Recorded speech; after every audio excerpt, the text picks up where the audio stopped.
সদায় আনৰ লগত ভাল ব্যৱহাৰ কৰিবা, কাৰণ আমি সদায় নাথাকো।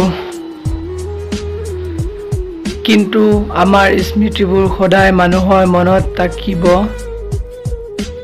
জীৱন যাত্ৰাত কাকো ঠাট্টা নকৰিবা, কাৰণ জীৱনটো এখন যাত্ৰীবাহী ট্ৰেইনৰ দৰে। কাৰ যাত্ৰা ক'ত কেনেকৈ শেষ হয় কোনেও নাজানে।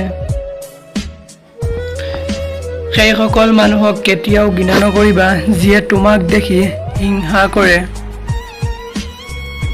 কাৰণ সিহঁতে তোমাক হিংসা কৰে এইকাৰণে সিহঁতে জানে সিহঁততকৈ তুমি বহুত গুণেই শ্ৰেষ্ঠ বুলি। অপমানৰ উচিত শিক্ষা অপমান নহয়, এনেকুৱা কাম কৰি দেখুওৱা যে তোমাক অপমান কৰাজনে নিজেই নিজক তোমাৰ আগত সৰু বুলি ভাবিবলৈ বাধ্য হয়। কোনোবাই আপোনাক অসৎ ব্যৱহাৰে অপমানিত কৰিলে যদি আপুনি সেইজনক সৎ ব্যৱহাৰ কৰে,